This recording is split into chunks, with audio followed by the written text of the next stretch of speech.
നമസ്കാരമുണ്ട്. എൻ്റെ പേര് സുപ്രിയ. ഞാനൊരു പാലിയേറ്റീവ് നഴ്സാണ്. പൊതുവേ എൻ്റെ സുഹൃത്ത് വലയങ്ങളെല്ലാം ഞാൻ പരിചയപ്പെട്ടിട്ടുള്ള അല്ലെങ്കിൽ എന്നെ ഹെൽപ്പ് ചെയ്തിട്ടുള്ളവരെല്ലാവരും ഈ മുസ്ലിം സമുദായത്തിൽപ്പെട്ടിട്ടുള്ള ഒരു സുഹൃത്ത് ബന്ധങ്ങളാണ് എനിക്കുള്ളത് ഉണ്ടായിട്ടുണ്ടായിരുന്നത്. 2018 ഹസ്ബൻഡിൻ്റെ മരണത്തിന് ശേഷം ഞാൻ കുറച്ച് പ്രതിസന്ധികൾ നേരിടേണ്ടി വരികയും അതോടൊപ്പം തന്നെ വല്ലാത്തൊരു മാനസികമായിട്ടുള്ള ഒരു ഡിപ്രഷനിലേക്ക് ഞാൻ എത്തിപ്പെടുകയും ചെയ്യുകയാണ് ഉണ്ടായത്. അപ്പോൾ 2023 എൻ്റെ ഒരു സുഹൃത്ത് വഴി, എൻ്റെ ഒരു ഫ്രണ്ട് അബു, അവനാണ് ഈ നോമ്പ് എന്നുള്ളൊരു കാര്യത്തെക്കുറിച്ച് അതിൻ്റെ ഒരു ആഴത്തെക്കുറിച്ച് എനിക്ക് പറഞ്ഞ് മനസ്സിലാക്കി തന്നിട്ടുള്ളത്. പൊതുവേ ഞാൻ ഇങ്ങനെയുള്ള ആൾക്കാരായിട്ടുള്ള സഹവാസം കൊണ്ട് അത്യാവശ്യ കാര്യങ്ങൾ അറിയാമെങ്കിലും ഇതിൻ്റെ ആഴത്തിലേക്ക് ഞാൻ നോക്കിയിരുന്നില്ല. ഒരു ദിവസമെങ്കിലും നോമ്പെടുക്കണം, അത് നല്ലതാണ് എന്ന് എന്നെ പറഞ്ഞത് അബുവാണ്. അതിന് വേണ്ടിയിട്ടാണ്, ഒരു രസത്തിനാണ് ഞാനത് എടുത്ത് എങ്ങനെയാണെന്ന് അത് ഫീൽ ചെയ്യാൻ വേണ്ടിയിട്ടാണ് ഞാനത് എടുത്തത്. ആദ്യത്തെ നോമ്പ് എന്നെക്കൊണ്ട് മുഴുവനാക്കാൻ സാധിച്ചില്ല. പക്ഷേ 3ാമത്തെ നോമ്പ് മുതൽ ഞാൻ എടുത്തു തുടങ്ങി.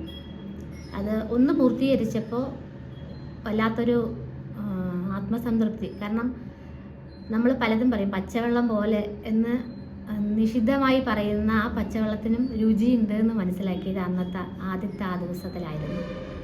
അത് എന്നിൽ ഒരുപാട് ചിന്തകളിലും പ്രവൃത്തികളിലും ഒക്കെ മാറ്റങ്ങൾ ഉണ്ടാക്കിയിട്ടുണ്ട്. പിന്നെ അതൊരു പതിവായി ആ വർഷം എനിക്ക് 20 നോമ്പോളം കംപ്ലീറ്റ് ചെയ്യാൻ പറ്റി. അത് അവിടെ നിങ്ങോട്ടേക്ക് തുടർച്ചയായി ഞാൻ എടുത്തുകൊണ്ടിരിക്കുന്നുണ്ട്. പക്ഷേ ആ നോമ്പ് കംപ്ലീറ്റ് ചെയ്തതിന് ശേഷം ജീവിതത്തിൽ ഒരുപാട് മാറ്റങ്ങൾ വന്നിട്ടുണ്ട്. അതെൻ്റെ ചിന്തകളിലും എൻ്റെ ശരീരത്തിലും വന്ന മാറ്റമാണോ എന്ന് എനിക്കറിയില്ല. പക്ഷേ പിന്നെ അങ്ങോട്ടേക്കൊരു പോസിറ്റീവായിട്ടുള്ള കുറേ കാര്യങ്ങൾ, ഞാൻ പഠിച്ചത്, ഞാനൊരു ജോലി സമ്പാദിച്ചത്, എൻ്റെ ഉത്തരവാദിത്തങ്ങൾ എനിക്ക് പൂർത്തീകരിക്കാൻ പറ്റിയത്, എൻ്റെ മകൻ്റെ ജോലി, അങ്ങനെയുള്ള ഓരോ കാര്യങ്ങളും ഉയർച്ചയിലേക്ക് തന്നെ വന്നിട്ടുള്ളൂ. ഇപ്പോൾ എന്നെ സംബന്ധിച്ചിടത്തോളം ഈ വർഷത്തെ നോമ്പും ഞാനിതാ 15 കംപ്ലീറ്റ് ചെയ്തിട്ടുണ്ട്. ഇപ്പം നോമ്പിലിരുന്നുകൊണ്ട് തന്നെയാണ് ഈ സംസാരിക്കുന്നതും. ഒരു ബുദ്ധിമുട്ടായിട്ട് അല്ലെങ്കിൽ അതൊരു ബാധ്യതയായിട്ട് എനിക്കിതുവരെ തോന്നിയിട്ടില്ല. ഓരോ നോമ്പ് കഴിയും തോറും, ഓരോ ദിവസങ്ങൾ ഞാൻ കടന്നു പോകുന്നതും ഓരോരോ നല്ല കാര്യങ്ങളിലൂടെ തന്നെയാണ്. ഇനിയും ഞാൻ ഇവിടെ വന്നത്, ഈ ഹോസ്പിറ്റലിലേക്ക് വന്നത് ഹസ്ബൻഡിൻ്റെ ചികിത്സയുമായി ബന്ധപ്പെട്ടിട്ടാണ്. ഞാൻ ഡോക്ടർമാരെ പരിചയപ്പെടുന്നത്, പിന്നെ എൻ്റെ മകൻ്റെ ചികിത്സയായി. അതിനുശേഷം ഞാൻ ഒരുപാട് പേരെ ഇങ്ങോട്ട് കൊണ്ടുവന്നിട്ടുണ്ട്. പക്ഷേ അതൊന്നും അല്ലാത്തൊരു ആത്മബന്ധമാണ് ഈ ഹോസ്പിറ്റലിൽ ഞാനും തമ്മിലുള്ളത്. ഞാൻ വിചാരിക്കുന്ന ഒരു പക്ഷേ അതും പടച്ചവൻ്റെ ഒരു തീരുമാനമാണെന്നാണ്. അങ്ങനെ സഹായിച്ചതും ഇങ്ങനെയുള്ളൊരു വ്യക്തിയാണ്. അപ്പോൾ ഇങ്ങനെ പല ഘടകങ്ങൾ എൻ്റെ ജീവിതവുമായി ബന്ധപ്പെട്ടത് കൊണ്ട് തന്നെ ഞാനിതിലേക്ക് വല്ലാതെ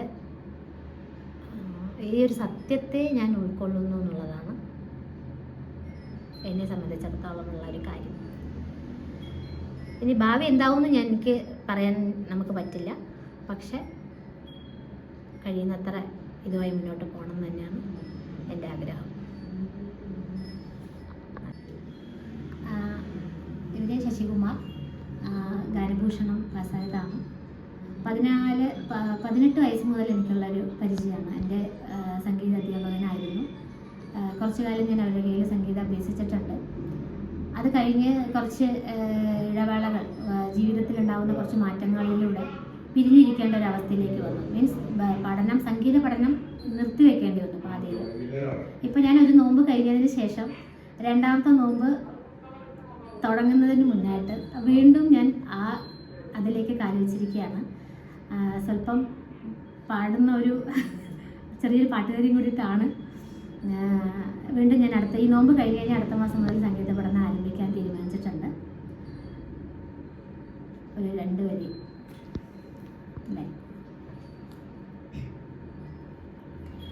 അസമുല്ല മണം വീശും കാറ്റേ വന്ന് മിസറിൻ്റെ കഥ പറഞ്ഞാട്ടേ,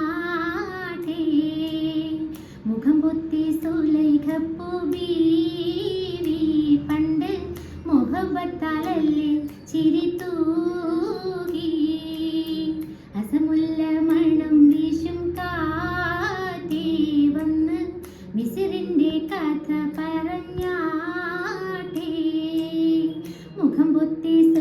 മേഘപ്പൂവേ